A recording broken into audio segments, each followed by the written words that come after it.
Tuko na Hamisi Kabwe kuzungumza mengi ya kimchezo. Kubwa zaidi ni kutoka mitaa ya Msimbazi, wekundu wa Msimbazi Simba, ambako tumeendelea kushuhudia mwendelezo wa viwango mbalimbali kwa wachezaji wapya ama maingizo mapya ambayo yameendelea kusajiliwa. Hapo jana dhidi ya KMCFC, Libase Gaye akiingia kambani, kiwango pia cha Anseti Oura pamoja na viwango vya wachezaji mbalimbali. Tunaenda kuzungumza hapa na Hamisi Kabwe. Kabwe, kwema kaka? Kwema dada yangu Salome. Mzima? Vizuri kabisa. Namshukuru Mwenyezi Mungu, alhamdulillah, nipo vizuri, mzima wa afya, nimejaa tele kama pishi la mchele. Dirisha dogo limeonekana kuwa bora sana kwa upande wa Simba kutokana na maingizo mapya, kuonyesha nuru mapema zaidi kwamba kuna kitu wamekiongoza kwenye kikosi cha Simba. Hapo jana tumeshuhudia pia mchezo dhidi ya KMC, licha ya kwamba wanasema KMC ni timu mbovu zaidi kwenye ligi, lakini tumeshuhudia viwango vya wachezaji wa Simba hakiwepo Libase Gaye. Tuanze kwanza kutazama kidogo performance za wachezaji hasa kwenye mchezo wa hapo jana. Kwanza kuna utofauti kati ya performance ya mchezaji na kiwango cha wapinzani. Kuna utofauti hapo kati ya performance, kiwango cha mchezaji ama performance ya timu pinzani, kiwango cha timu pinzani. Kuna utofauti hapo Watu lazima watofautishe. Mimi binafsi kuna baadhi ya timu sijawahi kuamini kwamba wana uwezo wa kubato na Simba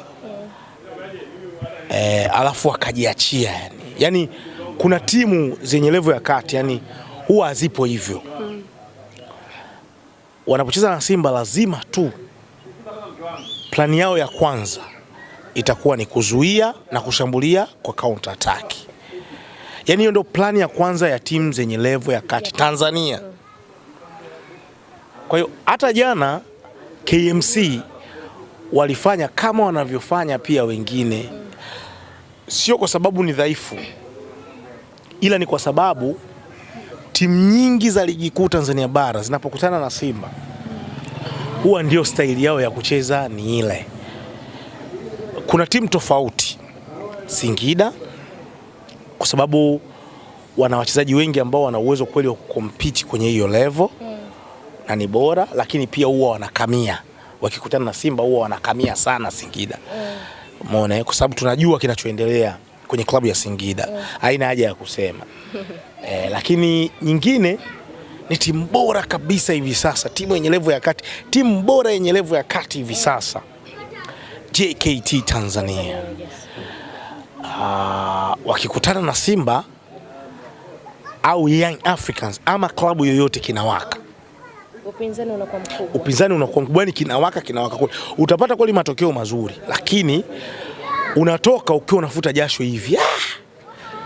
Shughuli ilikuwa ndefu kweli. Simula vizuri Lakini when it comes kwenye issue ya kiwango cha mchezaji mmoja mmoja, I don't care kuhusiana na kiwango cha KMC. Hivi sasa mechi 15 alama 8, sijali. Ila nilitaka nione Simba walichokifanya dirisha dogo kina sadifu yaliyomo. Ni kweli nimejiridhisha kwamba dirisha dogo la usajili walilofanya Simba Sports Club lina sadifu yaliyomo. Na mimi ni mmoja wapo wa watu ambao walisema tangia mwanzo wakati wanafanya sajili hizi Simba ya kwamba Simba kwenye dirisha dogo wamesajili. Simba wanaweza wakawa na shida zao za kiuongozi, wanaweza wakawa na matatizo yao binafsi, lakini linapokuja swala la scouting, tutafute wachezaji, jicho zuri, Simba Sports Club ni mwalimu wa vilabu vya Tanzania. Linapokuja swala la scouting ya wachezaji, tutafute wachezaji wazuri na bora. Simba Sports Club kwa kinywa kipana, bila kuhofia mtu yoyote. Simula vizuri. Na hii ni fakti na ukweli kwa 100%, ndio mwalimu wa vilabu vyote Tanzania. Huwa Simba wanakuwaga wanaenda kupick talent ambayo ikija kwenye ligi lazima iache maneno. Sio kwamba hawakosei. Kuna baadhi ya sajili wanafanya nini? Wanakosea. Lakini mara nyingi Simba Sports Club wakienda kupiki mchezaji au wakimwangalia na wakamleta, huwa historia yake inakuwa ni tamu na haichoshi kusikiliza. Ndio maana unakutana zile story, huyu mchezaji alitakwa na Simba kwa mara ya kwanza, timu nyingine ikamchukua. Na sio uongo. Na unakuta ni kweli, na kwa kulidhihirisha hilo, Yanga ni klabu kubwa, huwa wanatamani pia kuwa na wachezaji wa Simba.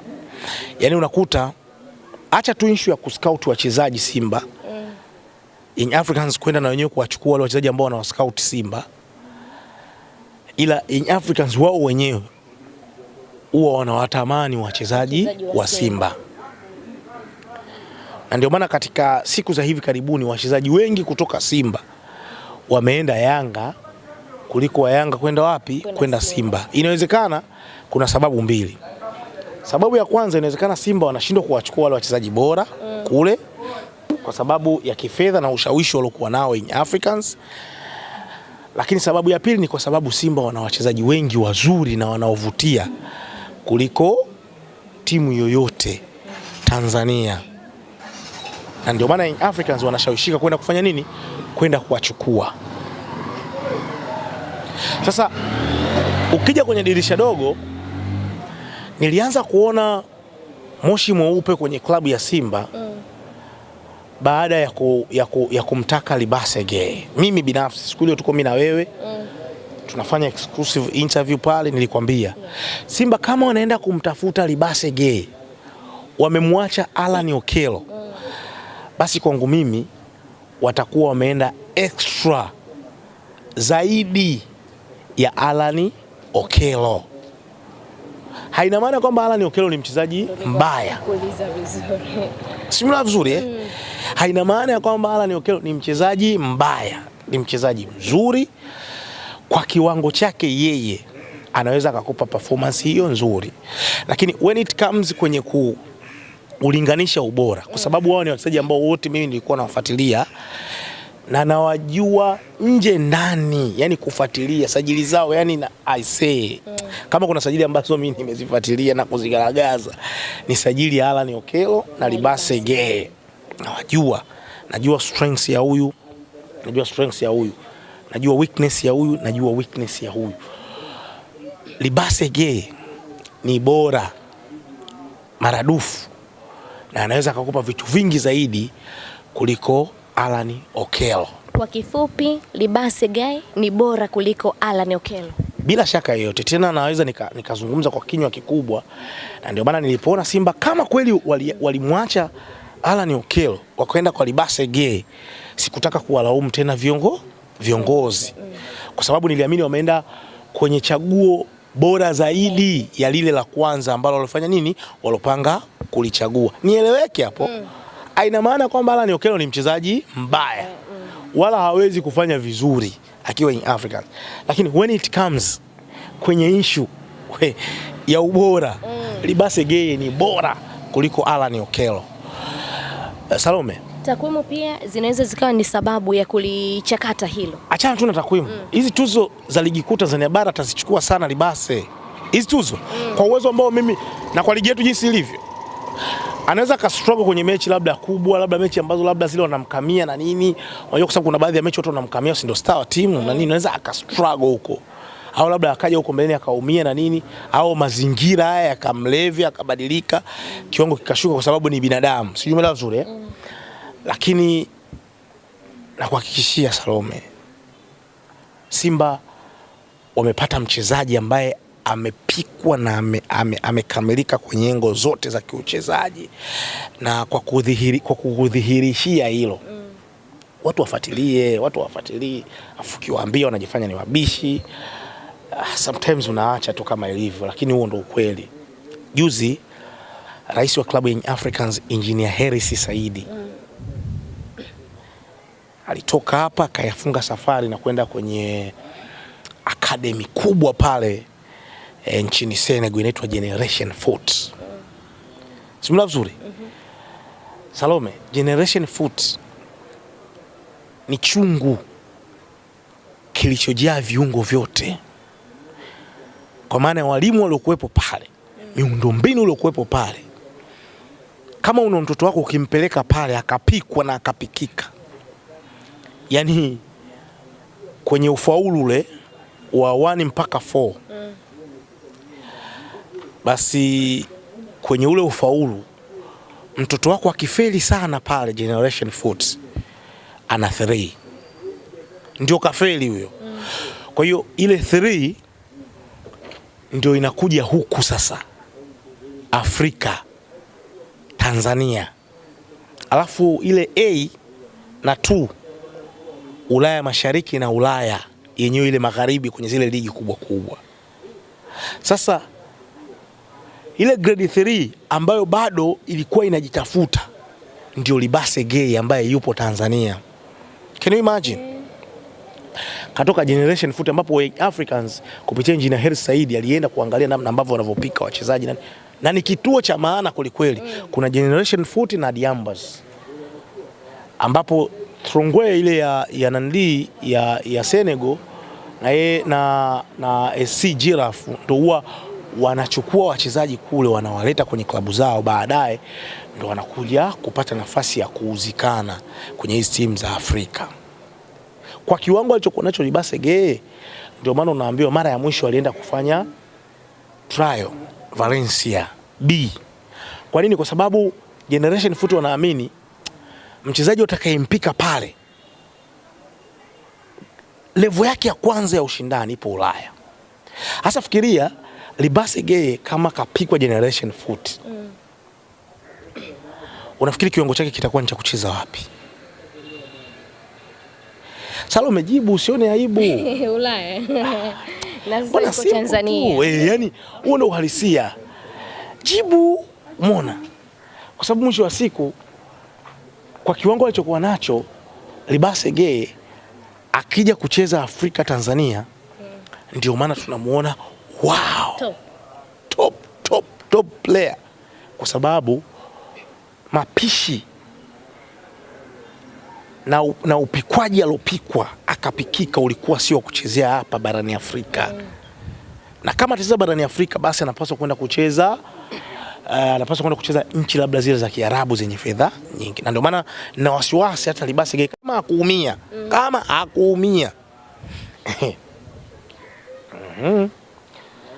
Simba kuna uwezekano mkubwa Simba Sports Club akampoteza. Huo ndio ukweli, mimi nakwambia ukweli. Kama hakuumia Libase Gay ni ngumu kubaki Tanzania. Ni kama vile unavyoona hasa Kimimosa na wenyewe ndio kama vile Generation Foot. Ila Generation Foot wao wamewekeza zaidi kwenye kuuza.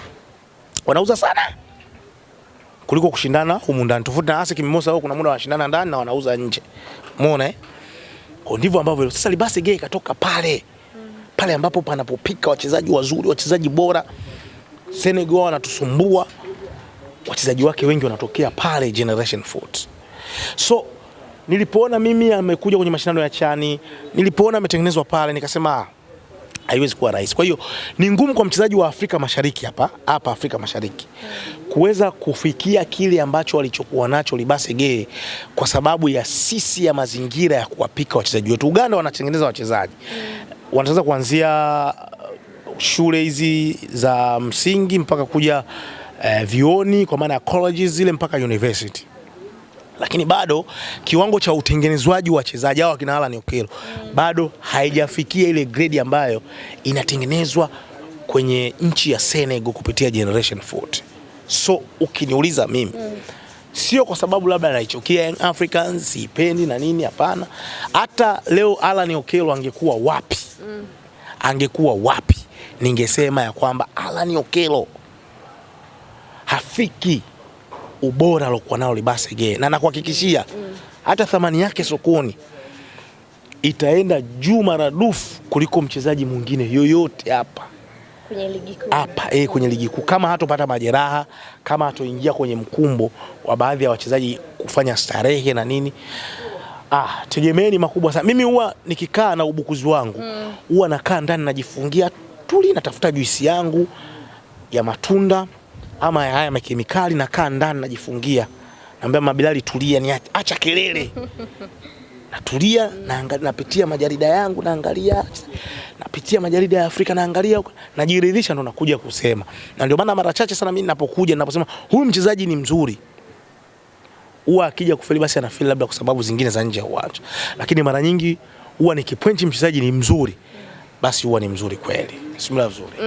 Huyo ni Libasi Gaye. Libasi Gaye. Anicet Oura ni moja kati ya nyota ambaye alivyokuja kulikuwa kuna maneno mengi yakizungumzwa kutokana na yeye kuwepo nje ya pichi kwa takriban miezi minne, na hilo tulilizungumza. Ukaweka wazi ukasema kama atakuwa na ule ubora wake, ukiachana na majeraha ambayo yuko nayo sasa hivi, basi Simba wamepata kitu. Mwendelezo wake ukoje hadi hivi sasa? Ambacho nilichokuwa na sisitiza ni kwamba class is permanent, form is temporary. Kama class is permanent, form is temporary, anachokionyesha Anicet Oura ni class, daraja. Daraja lilomfanya akatoka hapa akaenda Stellenbosch, daraja lilomfanya akatoka hapa akaenda kucheza Finland, daraja lilomfanya akadumu kwenye kikosi cha ASEC Mimosas na kuendelea kuwa bora zaidi. Salome, football huwa idanganyi. Football ni science. Ni science ambayo hivi sasa watu wanaingia maabara na kufanya experimentations, kwa maana kwamba kujua bwana hichi kitu kiko hivi, hichi kitu kiko hivi, hichi kitu na kinaleta matokeo gani. Simula vizuri. Kwa namna ambavyo Anicet Oura anavyocheza, ametoka ASEC Mimosas. Yaani ndio yale tunazungumzia generation foot na Libasi Gaye. Ndio yale tunazungumzia Anicet Oura. Na nani? Na Simba Sports Club pamoja na ASEC Mimosas. Alipotoka ASEC Mimosas ni chuo kinampika mchezaji, yani haiwezi kuja labda, yani nikwambia asumbuliwe na majeraha, lakini sio kwenye uchezaji. Uwezi kugraduate kwenye kikosi cha ASEC Mimosas na ukawa kwenye kikosi namba 1 ukacheza na kuna baadhi ya wachezaji wengine bora ukawa unawaweka benchi kirahisi tu kwenye kikosi cha ASEC Mimosas. Haiwezi kuwa hivyo. Hauwezi kutoka hapa ukaenda kwenye ligi ya Afrika Kusini ukacheza na ukafanikiwa kuwa kwenye kikosi cha kwanza kwenye ligi ya Afrika Kusini ambayo na yenyewe pia ina produce wachezaji wengi wazuri. Tena kama mbele, tena kama mawinga, ndo kabisa. Haiwezi kuwa kawaida. So Anicet Oura mimi nilikuwa namwangalia, na watu bahati nzuri mimi ni muumini wa kuangalia ligi ya Afrika Kusini. PSL. Mimi naiangalia sana, naifuatilia sana. Simula vizuri. Lakini kama itoshi pia ni aina ya wachezaji ambao tayari mimi nawafuatilia kwenye mpira wa Afrika. Ndio maana nikasisitiza ya kwamba kama atakuja akiwa yuko fit, yale majeraha yakiwa hayajamteteresha, trust me, watu watatapika nyongo kweli, na ndicho ambacho kinachotokea. Anicet Oura anamfanya Elie Mpanzu Kibisawala akikaa benchi anasonya. Anaona hapa nafasi inateketea. Simba analeta mchezaji gani kuja kuniondolea ufalme? Kama wanitaki waniambie mapema. Bora niondoke tu. Mpanzu akikaa benchi. Bora niondoke tu. Kwani wasingeniuza tu? Akimwangalia Anicet Oura anachokifanya uwanjani Mpanzu. Na Mpanzu anavyofanya hivi sasa anasonya tu. Toto mpuuzi sana huyu. Yote ni kwa sababu Anicet Oura amekuja kuteka mioyo ya mashabiki wa Simba. Work rate yake kiwanjani ni ya hali ya juu. Strength yake haswa kama winga wa kushoto, namna ambavyo anafanya dribbling, anavyolinki mashambulizi yeye na fullback wake wa kushoto bwana mdogo Nixon Kibabage ambaye alisababisha nikatukanwa mpaka na baadhi ya mashabiki wa Simba. Link up hiyo kumsifia. Tena tulikuwa mimi na wewe. Tena ile tulifanya exclusive interview mimi na wewe. Nakumbuka. Salome, nipe maua yangu. Nikakwambia kwamba bwana, ukimtoa Pascal Msindo, ukimtoa Mohamed Hussein Shabalala, nchi hii wanaogombania nafasi ile ya fullback wa kushoto, utawala ule wa fullback ya kushoto ni Nixon Kibabage na nani? Na Pascal Msindo. Nikawauliza wadau, Simba wamemkosa Pascal Msindo, waende kwa nani kama sio Nixon Kibabage? Mpaka leo nakuhakikishia, na hili swali ninalirudisha tena kwenye ukurasa wako wewe wa Instagram, kwenye YouTube account yako na Nandi na Yangwale, ya kwamba nje ya Pascal Msindo watu walitaka Simba waende kuchukua fullback gani ambaye ni bora kuliko Nixon Kibabage? Wanijibu hapo, alafu wewe sasa ndo uoanishe. Nipo kwa Ansel Toura, link up yake na bwana mdogo Nixon Kibabage. Wow, angalia muunganiko wake, muangalie Chama. Unajua kuna muda anataka aende tu kwa Ansel Toura, yani kutokana na ile wanchu, kwa sababu akai sana na mpira, ndicho ambacho ninachompenda. Hapendi kukaa na mpira muda mrefu, anaiweka, anafungua kwenye njia, anaomba mwekee tena, anakuwekea. Goli la kwanza walofunga jana Simba ambalo lilikuwa lina vihashiria vya offside, namna ambavyo alivyoenda kufanya pressing akamnyang'anya ule mpira beki wa KMC, alafu akapiga ile cut back pass ile wenyewe tunaita V pass, ni nzuri. Akakutana nao Libasege, akapiga mashine, Suleiman Mwalimu akamalizia. Ile ndio inakuonyesha jinsi gani kwamba Ansel Toura ni one of the best player ambao Simba Sports Club wamefanya usajili wa maana kwenye dirisha hili dogo la msimu huu. Anakupa kila kitu, hapotezi mpira kizembezembe. Ukimwangalia ni kama bado hajachanganya sana, lakini naamini siku akija akachanganya sana, kiukweli tukiwa kweli Elie Mpanzu Kibisawala hawezi kuanza mbele ya Ansel Toura. Habari yake imeshia hapo. Trust me. Na mimi nimewashangaa viongozi wa Simba. Na nitaendelea kuwashangaa. Simba vizuri. Kama Mpanzu alikuwa anawatikisa kwenye engo ya usajili, kama Mpanzu alitaka kuondoka na waliamini scouting wameifanya bora kwa Ansel Toura, ya nini kuendelea kubaki na Elie Mpanzu Kibisawala? Wamuuze. Na tena walikuwa wanapaswa kumuuza kwa dirisha dogo lile. Wamuuze kwa sababu wachezaji bado wengi barani Afrika wazuri. Mimi nasema hivi, hapa Tanzania ni kwa sababu hawana scouting nzuri. Lakini kama wanafanya scouting nzuri, kuna wachezaji wengi Salome barani Afrika wengi wazuri ambao kiuhalisia ukiwa nao kwenye timu wanakupa kitu bora sana.